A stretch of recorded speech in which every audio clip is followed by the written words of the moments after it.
A story is told of an old man who was just perambulating when he saw a cat struggling to come out of a ditch.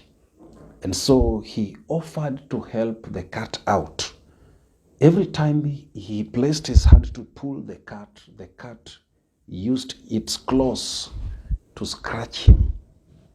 A young man was passing and saw what is happening, so he stopped and asked the old man, "What is wrong with you, sir?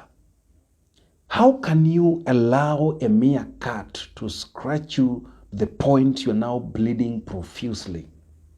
Why can't you let the cat die?"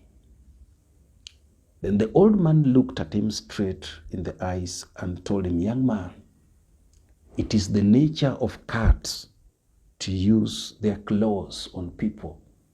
It is also my nature to help. And so I will not relinquish my nature for the cat's nature." Dumbfoundedly, the young man walked away. What do we learn from this story? Many times when you help people, you will experience a lot of scratching. There are people who will think you're trying to show off. There are people who will even question the source of your money. There are people who will even connive with your enemies to attack you. There are people who will steal from you. There are people who will waste your help and make it appear like it was useless helping them. There are people who will even talk against you, and you ask yourself, was it even worth helping such a person? These are the scratching of the cat.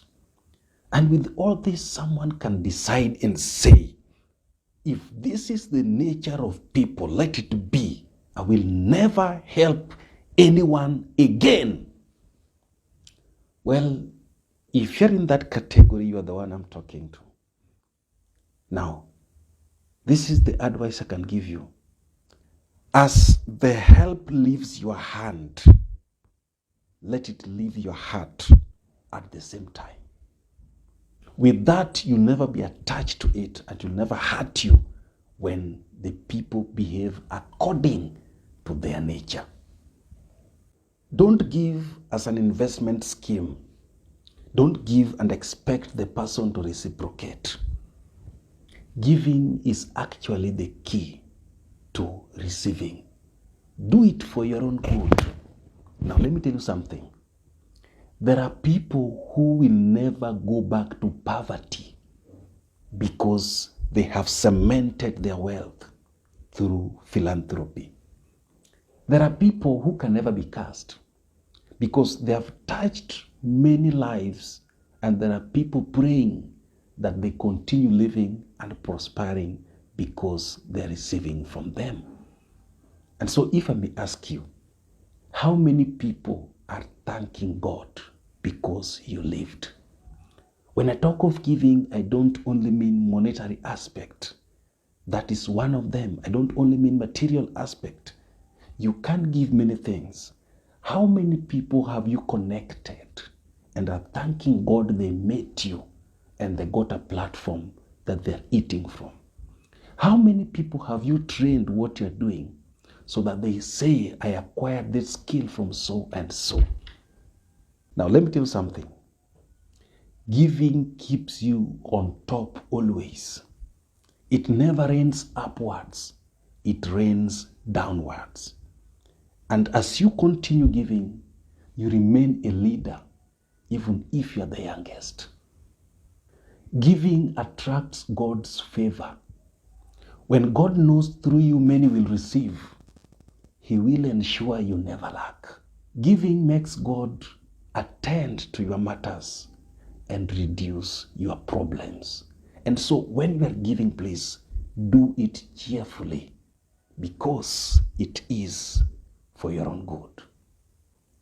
When you are doing evil, remember you are also a giver.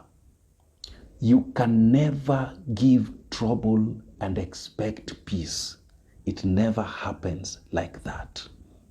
Remember, anything you are giving is a seed, and a seed brings harvest. And harvest is always more than the seed.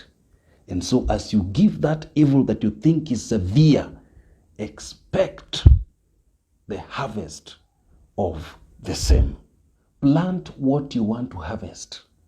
You cannot plant lemon and expect to harvest watermelon.